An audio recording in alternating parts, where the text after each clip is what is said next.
What would you do if someone warned you that your entire world was about to change, and you ignored them? Imagine judging someone, dismissing them, only to discover they hold power far beyond your wildest imagination. This isn't just a story of wrongful arrest or mistaken identity. It's a powerful reminder of how easily prejudice can blind us and how swiftly justice can arrive.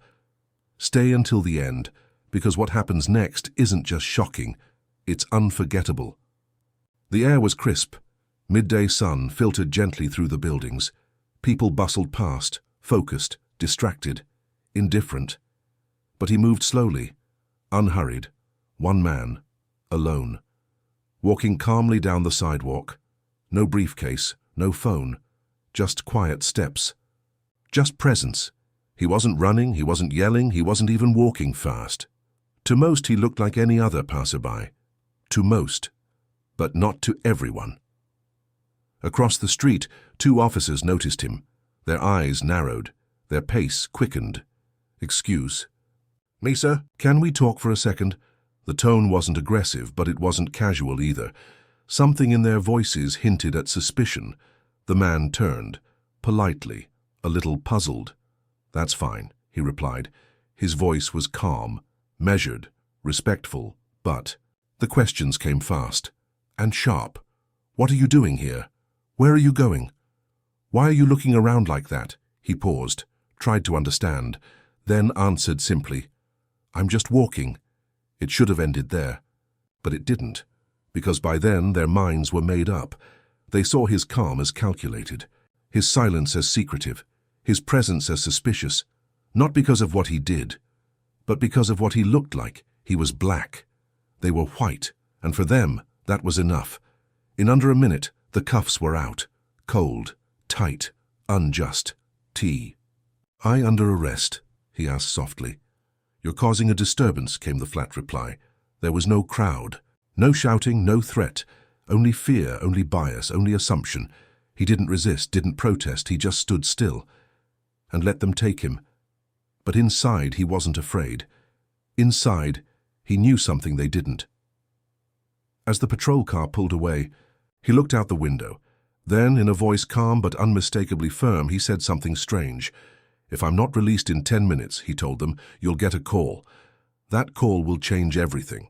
They scoffed, they laughed, they mocked, but they shouldn't have, because 10 minutes was all it would take for the world they knew to come crashing down. The station buzzed with routine, phones ringing, keyboards clacking, footsteps echoing off concrete floors. But in one corner, it was unusually still. He sat alone, hands cuffed behind a metal chair. No yelling, no resistance, just patience, just presence. The air around him was colder now. Buzzing fluorescence painted his face in sterile light. Officers passed by, some with glances of indifference, others with disdain. A sneer here, a whispered joke there. "Another one causing trouble," one muttered. "Thinking he's someone special," said another. But he said nothing, did nothing, just waited. His eyes stayed fixed ahead.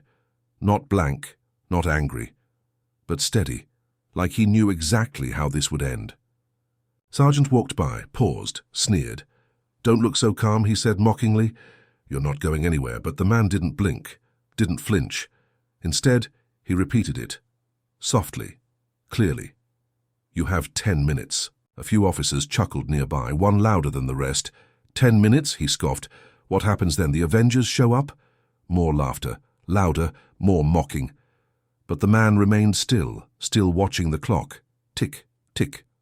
No rage, no panic, just focus. The minutes dragged, but he didn't. He leaned back slightly, the cuffs clicked against the chair. Then came the voice again, unshaken, unwavering. One phone call. That's all it takes. And after that, everything changes. Another burst of laughter. But now it felt thinner, forced. Something in the room was shifting. Subtle, but real. Eyes glanced at the clock, then back at him. 9 minutes 8, 7. The jokes slowed, the smirks faded, and the officers, they started to wonder who exactly had they just arrested, because in that silence, truth was inching closer. And justice? It was already on its way. The room hadn't changed, but the energy had. The laughter that once echoed now hung awkwardly in the air, forced, flat. One officer leaned on the desk, smirking. 10 minutes and the world ends, he muttered. Better call Iron Man. Chuckles followed, but they were fewer, weaker, because something had shifted, something no one wanted to admit. The man hadn't moved, still seated, still calm, still watching. His gaze locked onto the wall clock. Every tick seemed louder, every second heavier. He didn't need to say it again. He had already told them 10 minutes, one call. Everything changes, 7 minutes left. One officer crossed his arms. But his foot tapped, nervously. Another cracked his knuckles, then glanced quickly at the man. The silence was spreading, like fog, thick, uncomfortable. 6 minutes. The jokes slowed. The room, once filled with smug confidence, now felt tense, tight. Who? Do you think he really is? Someone whispered. No one answered. 5 minutes. The sergeant from earlier now stood silent. He stared at the man. Longer this time, as if searching for something he missed. Another officer picked up a report, then set it down again. Unread, distracted, 4 minutes. The desk phone sat quiet, ordinary. Yet now it felt like a time bomb, the kind that didn't tick, but waited. The man still hadn't blinked, still hadn't shifted. 3 minutes. A new silence fell. This one wasn't awkward. It was tense, palpable. Everyone in the room could feel it. Their hearts knew something their minds wouldn't admit. 2 minutes. What if he's telling the truth, someone said softly. No laughter followed, only stares. 1 minute. No more talking, no more joking, only the sound of a second hand sweeping, and a deepening dread. Then the phone rang, sharp, sudden, unmistakable. It shattered the silence. It froze the room. All eyes turned. One officer jumped, another gasped. The sergeant stepped forward, hand shaking, face pale. He picked up the receiver. Hello? A pause. Then his expression changed, eyes widened, jaw dropped. You arrested who? Every head snapped toward him. The call wasn't over, but the damage was done, because in that single sentence, they knew. Everything was about to change. The room stood still. No one moved. No one spoke. The sound of the phone echoed like a warning shot, a cold reminder that time was up. The sergeant held the receiver to his ear. His face was draining of color, his hand trembling. The rest of the room watched, frozen, helpless. He listened, one word at a time, his eyes flicking up, his breath quickening. Then came the name, soft but devastating, President MK. The words left his lips like a confession. Heavy, undeniable. Silence. The kind that screams, the kind that suffocates. A few officers stepped back instinctively, as if distance could erase what they'd done. Others stared at the man, the one they'd laughed at, the one they'd cuffed, still seated, still calm. No anger in his eyes, just disappointment and certainty. He stood slowly. Emotion that commanded the room. No one stopped him. No one could. The sergeant lowered the phone, his voice barely above a whisper. He's here on official invitation. Diplomatic clearance. Personal guest of the president. Another officer whispered, stunned. We arrested a head of state. The man nodded slightly. Now you understand, he said. His tone was even, not bitter, just real. The reality sank in like a stone, sinking fast, crushing hard. The man looked around, his gaze calm but firm. I warned you. He paused. 10 minutes. No one responded. There was nothing to say. The desk sergeant moved first, fumbling with the cuffs, his hands shaking. He unlocked them. The metal clinked to the floor. Like a verdict, the man rubbed his wrists, quietly, then reached into his coat. From inside, he pulled a slim ID case. Official, unmistakable. The seal of West Aluda shone on the surface, the badge of a nation. He held it up for them all to see. Not to gloat, but to show truth. This, he said, is why it matters what you assume. A hush fell over the room. Not one voice, not one excuse, only realization and regret. The man turned toward the door, walked slowly, deliberately. Every step echoed. Every echo was a lesson. He reached the exit, then paused. He turned, just once. You don't have to be wrong to learn, he said, but you have to be willing. And with that, President MK stepped into the daylight, leaving behind silence and a room full of shattered certainty. The sunlight hit his face as he stepped outside. A quiet crowd had already begun to gather. Whispers moved like wind. Questions danced on every tongue. Is it true? Who is he? Why are the police standing like statues? But he didn't. Stopped, didn't wave, didn't speak. He moved with purpose, composure wrapped around him like armor. And then he did stop, not because he had to, but because he chose to. A journalist stepped forward. Young, uncertain. Mr. President? She asked softly. The man turned, nodded gently. I am President MK, he said, leader of the sovereign nation of West Aluda. The silence cracked. Cameras clicked, mouths fell open. I came here to build bridges, he said. To open dialogue. To promote justice and peace, he paused. His voice softened.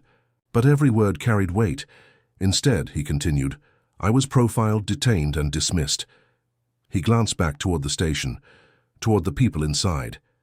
They saw a threat where there was none. They chose suspicion over respect. The journalist lowered her mic slowly, shaken, embarrassed. But the president wasn't angry. He wasn't there to humiliate. He was there to expose a truth. Bias is subtle, he said, often invisible until it's not. And today you all saw it. Another pause, then he held up his wrists. Red marks from the cuffs still visible. These, he said, are not just bruises. They are reminders of what we assume, of who we fear, of how little we listen. The cameras captured every word, every breath, every truth. Then he spoke directly to the people, to the viewers, to the world. Do not remember this moment for my title, he said. Remember it for the questions it raises. What would you have thought if you saw me? What would you have done if you wore the badge? Would you have stopped me? Would you have listened? His voice didn't shake, but the air did. It rippled with awareness, with shame, with a new urgency. He stepped forward again, the press parting silently. One final statement spoken with clarity, with dignity. This wasn't just about me, he said. It's about all of us. And with that, he disappeared into the waiting car, leaving behind questions, and finally change beginning to bloom. The ripple effect was immediate. By the next morning, news channels ran the headline non-stop. President MK wrongfully detained by local police. Clips from his impromptu speech outside the station circulated faster than any press release could. Social media ignited. People from all over the world reacted, some with disbelief, some with outrage, others with sorrow. The names of the arresting officers were published within hours. Screenshots of the arrest went viral. So did the phrase, "You had 10 minutes." The department scrambled. An internal review was launched. The mayor called an emergency press conference. He stood solemnly, apologized publicly, admitted failure. Our city did not just make a mistake, he said. We made a statement. And that statement was wrong. Behind closed doors there was panic. Badges were surrendered, uniforms returned, careers ended. The chief of police offered his resignation, effective immediately. We must rebuild trust, he said. And we can't do that until we hold ourselves accountable. The public was unforgiving. Protests erupted within days. Marches filled the streets. People demanded reform, justice, real change, not just for President MK, but for everyone who looked like him, everyone who had been stopped, questioned, judged, just for walking. Schools began revising curriculum. City councils pushed for bias training. Departments rewrote protocols, but the damage was done. The officers once hailed as protectors were now symbols of failure. Some vanished from public view, others faced legal repercussions. A few tried to apologize, but it was too late. The world had seen, the world had judged, and the world remembered. President MK returned home to West Aluda. He didn't carry anger, he carried purpose. In his next speech to the United Nations, he recounted the experience, not to condemn, but to challenge. To the nations watching, he said, "What happened to me has happened to others. They just didn't have a camera or a title." And that, he concluded, is why this story matters. The chamber stood in ovation, not just for a president, but for a man who turned humiliation into hope, a man who proved that even the worst injustice can become the greatest lesson. This wasn't just about a president, or a city, or a single moment of injustice. It was about a pattern, a habit, a systemic flaw we too often pretend not to see. What happened to President MK could happen to anyone, and for many, it already has, only they didn't have a title, or a camera, or 10 minutes to prove their worth. This story echoed because it was never about one man. It was about all of us, how we see others, how quickly we judge, how dangerously we assume. It reminded us that the uniform doesn't guarantee righteousness, and that silence in the face of injustice isn't neutral, it's complicit. But it also showed something else, something rare, something powerful. It showed what dignity looks like when it's tested, what restraint looks like when provoked, what justice looks like when it arrives, not with rage, but with truth. President MK never shouted, he never cursed, he didn't demand vengeance, he just waited. Let the world come to him, let the truth speak for itself, and in doing so, he did something extraordinary. He turned humiliation into clarity, bias into awareness, prejudice into a global conversation. Now it's on us to take that conversation further, to question what we assume, to reflect on what we ignore, to challenge what we've accepted as just the way things are. This isn't about being perfect. It's about being better.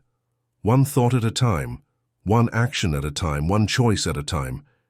Because justice doesn't just live in the courtroom, it lives in the way we walk past each other, the way we look at one another, the way we decide who matters and who doesn't. So let this story stay with you. Let it remind you of what silence costs, what arrogance loses, and what empathy can still win. Because sometimes all it takes to change the world is 10 minutes, and someone who refuses to be invisible. Now you've witnessed how quickly arrogance can fall and how powerful humility can rise. You've seen prejudice exposed, justice served, and humanity celebrated. But this story isn't just about them, it's about us. Every day, every interaction is a chance to choose differently, to choose kindness over judgment, empathy over ignorance, justice over prejudice. Let this story ignite a spark in your heart. Share this video, start conversations, and help build a world where dignity and respect aren't luxuries but fundamental rights. Because together, we can change not just minds, but hearts. Let's make today the day we choose to be better. The choice is ours.